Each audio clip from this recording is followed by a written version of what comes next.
Au Niger, chaque année, ils sont plus de 50 000 à sortir des universités et des grandes écoles du pays. 50 000 jeunes femmes et hommes, diplômes en main, prêts à bâtir leur avenir et à contribuer au développement de leur nation.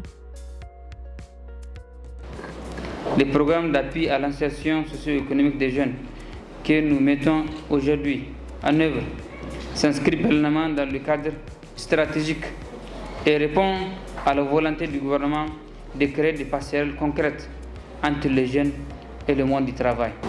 Je tiens à adresser mes remerciements les plus sincères et chaleureux au PNUD.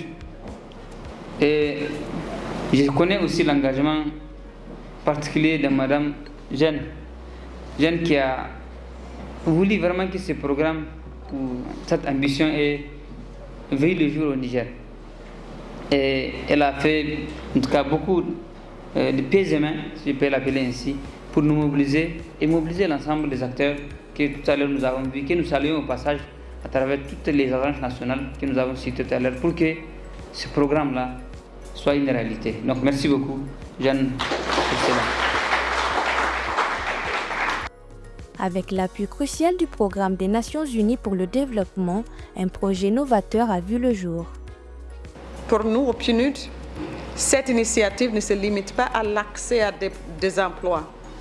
Elle constitue un cadre d'apprentissage, de développement personnel et de renforcement des compétences techniques et transversales.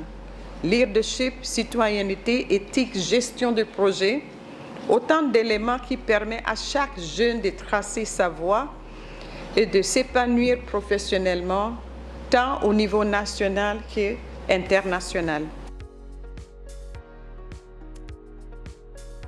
Or Aiki, la porte du travail en langue Hausa est bien plus qu'un simple site web. C'est une plateforme digitale entièrement conçue par les experts de l'Agence nationale pour la société de l'information, sous le leadership du ministère de la Jeunesse et des Sports. Bref, une véritable prouesse technologique au service de l'insertion professionnelle. Lorsqu'on l'a lancé en 2 mois seulement, nous avons déjà plus de 8260 utilisateurs au niveau de la plateforme. 4000 de ces utilisateurs sont actifs, c'est-à-dire ils s'ouvrent régulièrement. 413 structures. Et quand je dis structure, c'est entreprises privées, c'est administration, c'est ONG, c'est collectivités locales qui se sont inscrits dans la plateforme en perspective de voir comment bénéficier et participer à cet effort de guerre. Et l'autre aspect, c'est les jeunes diplômés. On en a 7000 et on a en termes d'offres déjà publiées par les entreprises, on est presque à 243, alors que nous avions juste la possibilité de donner 200. Et quand on regarde en termes de répartition, toutes les régions sont représentées. Une mobilisation qui témoigne de l'immense attente de la jeunesse. C'est vraiment une très belle opportunité pour moi parce que je suis au chômage. J'ai eu mon diplôme il y a 5 ans. J'ai ma licence il y a 5 ans. Maintenant, je suis en Master 2, c'est vrai, mais je n'ai pas encore soutenu. J'ai fini le Master 2 depuis l'année surpassée. Et donc, à cause du chômage, vous voyez, le dépôt des dossiers pour soutenir et tout ça, il faut beaucoup d'argent. Et malheureusement, je suis au chômage, je ne pourrais pas faire ça.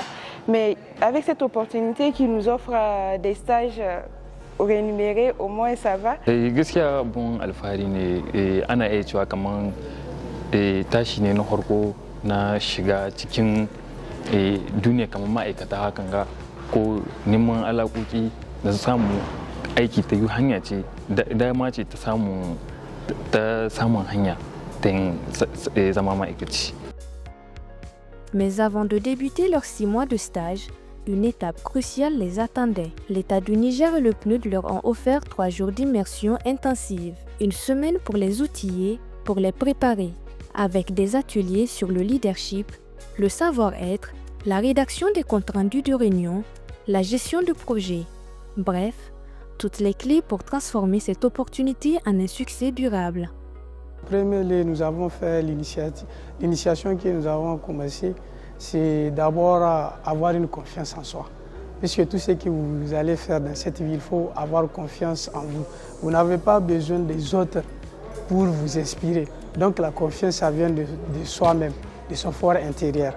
Après ça, nous avons parlé de l'initiation à une lettre administrative comment faire une lettre administrative, bien que la plupart d'entre nous sont profanes en la matière. En tout cas, aujourd'hui, on a vu plusieurs modules, entre autres la gestion du temps, la rédaction administrative. Quand je serai affectée dans ma structure d'accueil, je pense que je vais être assez compétente dans les tâches qui vont m'être confiées, parce que je saurai mieux les gérer dans le temps qui me sera imparti et je saurai apporter de la crédibilité et de la cohérence à travers les dires des tâches que je pourrais faire. L'ambition est grande, mais pour y arriver, les différents acteurs comptent sur un ingrédient principal, la responsabilité des jeunes. Ça ne marche pas. Quelle est votre contribution? Qu'est-ce que vous pourriez apporter? Comment vous pourriez approcher un collègue? Est-ce que je peux aider avec ça? C'est la responsabilité. Et ça, c'est vraiment important. Parce que des fois, on a vu des gens qui ont cette opportunité, ils ne voient que tout ce qui n'est pas bien marché. Il y a un mot que Jeanne a évoqué plusieurs fois, sur lequel elle est revenue, c'est la responsabilité. Mais je vais dire que chacun a une part de responsabilité dans ce projet-là. Et vous, les jeunes, je pense, votre responsabilité doit nous amener à un résultat, c'est lui qu'à la fin de votre stage, la majorité, sinon les 200 jeunes stagiaires et volontaires soient retenus par la structure d'accueil dans laquelle vous allez travailler. C'est cela qui va être un résultat concret et qui va faire en sorte que tous les autres acteurs que nous allons mobiliser vont s'engager à nos côtés. Cette première expérience est plus qu'un projet pilote. C'est un pacte de confiance entre une nation et sa jeunesse. Ce premier pas vers l'acquisition d'un emploi durable est un investissement pour le Niger tout entier, car en donnant à sa jeunesse les moyens de réussir, c'est son propre avenir que le pays construit.